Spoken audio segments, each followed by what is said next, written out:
ये लुका छुपी का खेल हम नहीं खेलते।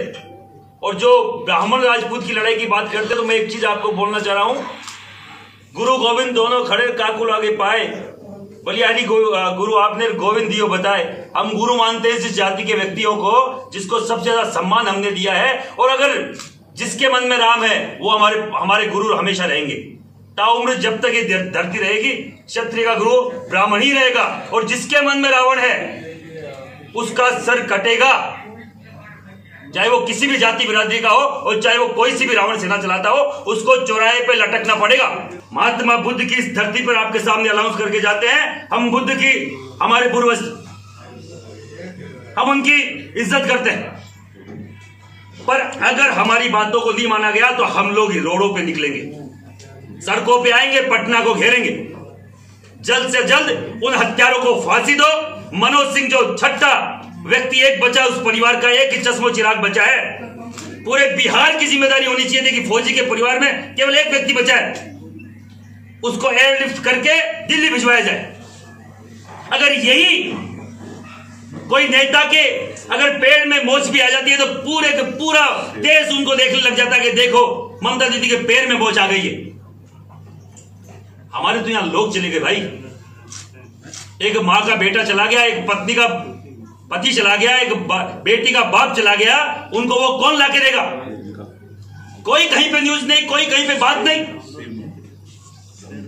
मैं आप सबके माध्यम से बोलना चाह रहा हूं, आप चौथा स्तंभ है, और आप लोगों की कृपा से अभी राजस्थान जार एसोसिएशन का मुझे संरक्षक बनाया है, जो पत्रकार सबसे बड़ा पत्रकार संघ राजस्थान का, और उसका अगर संरक्षक बनाया तो आप लोगों के प्रति मेरे साथ आप लोगों का कोई अच्छा जो सकारात्मक रवैया इसीलिए बनाया हो। मैं चौथे स्तंभ से बोलना चाह रहा हूं कि आप इस सरकार की आंख खोलिए, आप हमारी बात को सरकार तक पहुंचाइए, क्योंकि हम लोग वो लोग हैं जो कभी गलत के साथ खड़े नहीं होंगे, सही के साथ खड़े हैं। न्याय हमें हमारे लोगों के लिए चाहिए। और कल हम लोग बेनीपट्टी मोहम्मदपुर जाके आए हैं, वहां पे परिवार के सभी परिवार की जितने भी बच्चे बच्चियां थी उन सबको हमने गोद लिया है।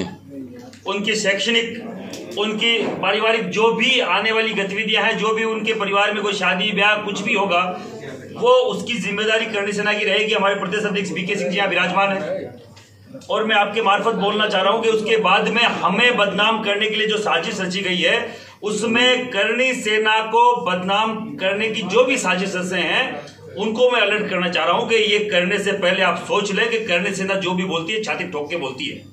ये लुका छुपी का खेल हम नहीं खेलते। और जो ब्राह्मण राजपूत की लड़ाई की बात करते तो मैं एक चीज आपको बोलना चाह रहा हूं, गुरु गोविंद दोनों खड़े काकुल आगे पाए, बलिहारी गुरु आपने गोविंद दियो बताए। हम गुरु मानते हैं जिस जाति के व्यक्तियों को जिसको सबसे ज्यादा सम्मान हमने दिया है, और अगर जिसके मन में राम है वो हमारे गुरु हमेशा रहेंगे। ताउम्र जब तक ये धरती रहेगी क्षत्रिय का गुरु ब्राह्मण ही रहेगा, और जिसके मन में रावण है उसका सर कटेगा, चाहे वो किसी भी जाति बिरादरी का हो और चाहे वो कोई सी भी रावण सेना चलाता हो, उसको चौराहे पे लटकना पड़ेगा। और उसको बचाने वाले जो भी तथाकथित लोग हैं और उसके पीछे बैकग्राउंड में जो भी कोई एमएलए है, एमपी है और कोई मंत्री मुख्यमंत्री जो भी है, हम किसी को नहीं बख्शेंगे, हम खिलाफ में आएंगे अगर कोई उनको बचा रहा है। और जो एमएलए खुद आईपीएस, एक पूर्व आईपीएस अमिताभ कुमार बोल रहा है, तो उस लिखित में मुख्यमंत्री को, यहाँ के डीसी को लिख रहा है कि उसका वहां के जो भी नारायण झा जो वहां का एमएलए है वो लोकल एमएलए उसमें इन्वॉल्व है, तो उसके खिलाफ कार्रवाई क्यों नहीं हो रही? मैं केवल आपके जरिए बोलना चाह रहा हूं, जो भी तथाकथित लोग इस नरसंहार में साथ सहयोग किसी भी तरीके से जिनका इसमें हस्तक्षेप है, करणी सेना उनको बकायदा उनके चेहरों से नकाब हटा के रहेगी। आने वाले दिनों में पटना घेरेंगे, जैसा भी हो, कुछ भी किसी भी तरीके से जो समझना हो समझ ले। अगर इस पे जल्द से जल्द कार्रवाई नहीं हुई तो केवल सांत्वना देने आए थे, कल तो उस परिवार को गोद लेने आए थे, उनके मरम पे पट्टी करने आए थे, उनके दर्द को हम महसूस करने आए थे।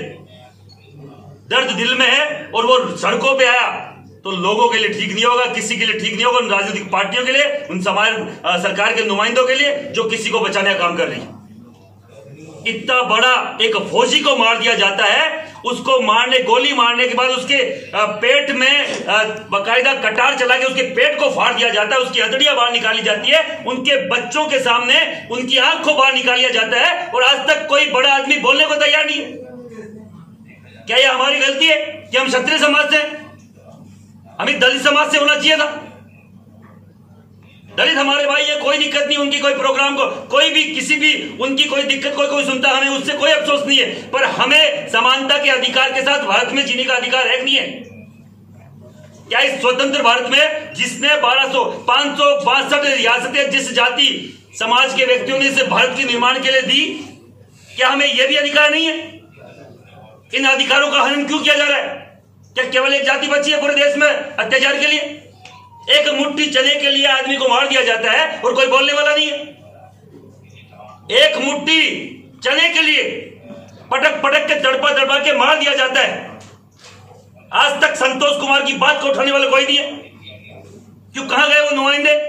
कहां गए वो समाज के जो यहां से जीते हुए एमएलए एमपी? कहां गए वो मंत्री जो समाज के हिस्से से मंत्रालय लेके जाते हैं? क्यों एक दो चेतन आनंद जैसे, बबलू जैसे एमएलए ही बोल रहे हैं? मैं पूछना आपके द्वारा बोलना चाह रहा हूं, जिसका कोई नहीं बोलने वाला वो करनी सेना उसके लिए खड़ी है। किसी को वो समझने की जरूरत नहीं कि हम अकेले। पूरे देश में, पद्मावत में, पूरे विश्व में हमने लड़ाई लड़ी है 1 साल तक, किसी के हाथ में बैंडेज तक नहीं बंधी। और आपको मालूम है कि 5-5, 2-2 हजार की भीड़ पूरे देश में, पूरे शहर में उपद्रव मचा देती है। लाखों की भीड़ में आज तक किसी ठेले वाले की मूंगफली तक नहीं उठाई, ये करने से नहीं अनुशासन है।